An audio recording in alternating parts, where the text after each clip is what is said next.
The town of Vach is a small country town 1 hour's drive north of Budapest. The former Dominican church in town had a crypt which was used between 1731 and 1801 as a burial place for the middle and upper classes of this town.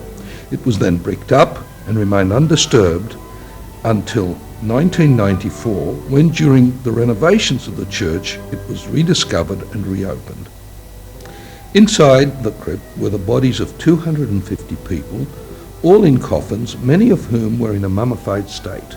The mummification process is said in part to be related to the climatic conditions within the crypt, but we do not believe they are yet fully understood. Initially, our study has been to check for the incidence and prevalence of tuberculosis within this community through the use of microbiological procedures. The entrance to the crypt is down a steep flight of stairs. Inside, we sampled the walls as we had uncovered in our research the DNA of an environmental mycobacterium in several of the mummies, and this seems unrelated to human tuberculosis. There is a museum attached to the church which shows how the coffins were originally stacked.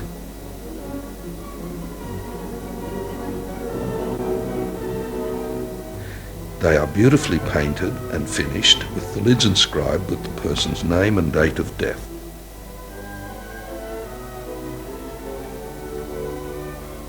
Several of the mummies are displayed in this museum, with copies of their original garments. Particularly, one can see a nun and a priest, though originally they did not look quite as splendid when the coffins were opened. The mummies are now stored in the Natural History Museum in Budapest in boxes and covered in acid-free brown paper. Body 23 shows a cahectic youth who died in his teens and was positive on our investigation for TB. Body 60 was also positive, but this gentleman died at 55, was hardly cahectic.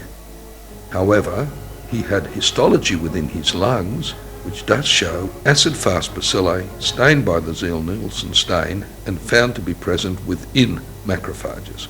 We also found some vegetable fibres suggesting of an inhalation pneumonia and a lot of hemosiderin pigment which suggests chronic heart failure. Some of the mummies were interred with symbols of their religious belief.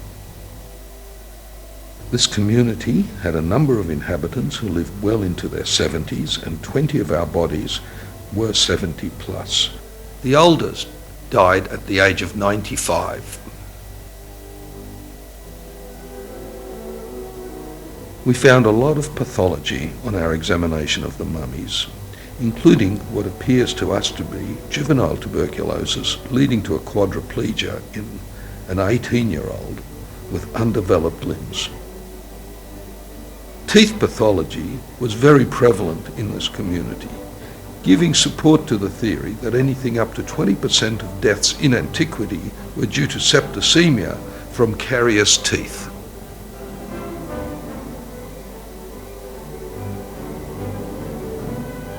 Some skeletons had changes suggestive of chronic bacterial infection, including rib lesions and fusions, also vertebral fusions and collapse of vertebral bodies, leading to clinically obvious scoliosis. All of this is highly suggestive of tuberculosis infection.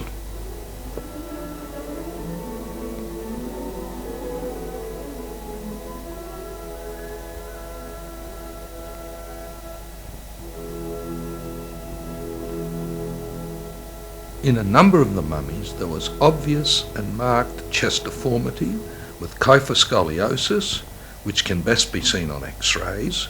These changes are almost pathognomonic of tuberculous infection.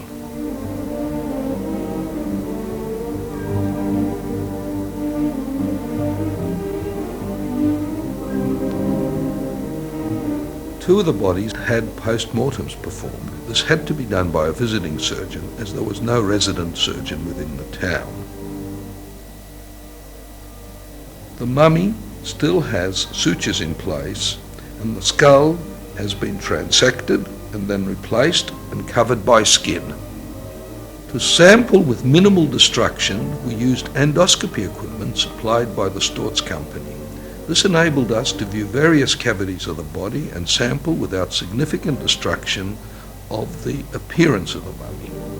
Thus, we can use natural or unnatural openings in the body to enter for observation and biopsy.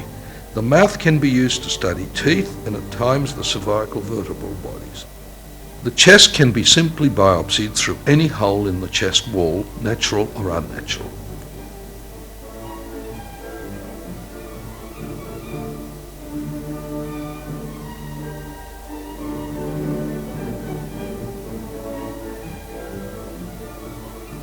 Once sampled, the specimen is placed in sterile jars for transport to the laboratory.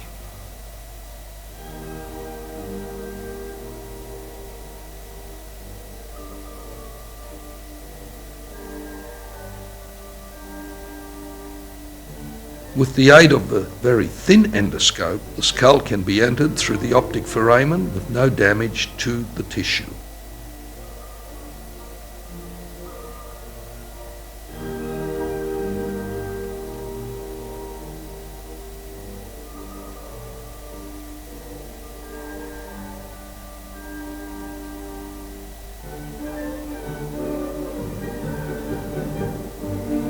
If there are no obvious natural holes of entry into any cavity, we can use a trocar and cannula. Either to enter through a hole made by the trocar, as the mummified tissue keeps the hole open, or down the cannula itself.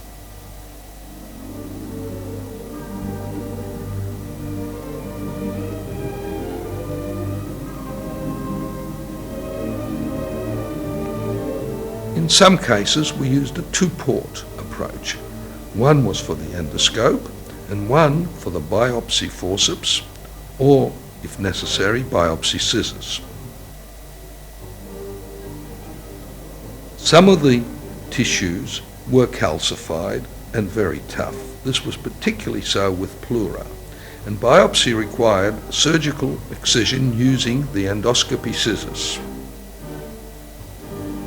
The endoscope monitor gives excellent magnification, making biopsy and surgery quite simple.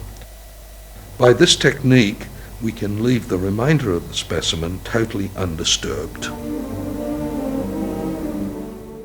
Of all the mummies from Vetch, the one I found most poignant is this lady here, who together with her little baby are buried and now forever together in the museum. However, she died some days postpartum because you can see she'd had a caesarean section, and interestingly enough, even the stitches have survived till today, and her wound is held together, considering it's over 200 years old, remarkably well. She probably died, and her baby died, from a post-puerperal fever, which used to rage in those days. And the reason was the gynecologist and obstetrician used to come and examine their women after birth, and quite often they would do vaginal examinations, and they wouldn't wash their hands in between. Now, at the time she died, Ignat Samovic, who in my opinion is one of the great heroes of medicine and one of the greatest Hungarians, actually was starting to advocate, though he was still a young man, that doctors should wash their hands. He was at that time working in Vienna, but it was such a radical thing that they fired him for daring to suggest that doctors cause infection. A few years later, they started doing this, and puerperal fever, which at one stage used to claim 20% of all women who'd had children, ceased. Now, Samovic didn't advocate antiseptic, he just advocated you wash your hands. And not long after, a gentleman called Lister in Scotland suggested you use antiseptic. And he gained the reputation for doing all the antiseptic modern surgery. And in fact, he even had a product such as Listerine named after him.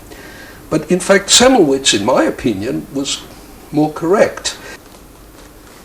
Chuck Greenblatt and I have recently published a book called Emerging Pathogens. Here we suggest that perhaps the scrubbing and use of antiseptics merely kills harmless commensals on the skins, and leave space to allow pathogens to settle. And perhaps we should consider washing our hands thoroughly and then dip them in something like a yogurt solution to leave no space for the pathogens to colonize. In other words, Ignaz Semmelweis, what he proposed over 200 years ago, I think is going to become the standard of medicine, and I hope he gets the proper recognition. And you know what the most poignant thing of all is? This lady and this baby are now across the road in the Hungarian National History Museum in Budapest, and it's across the road from the Semmelweis Hospital and University. I think my hero would have been very pleased.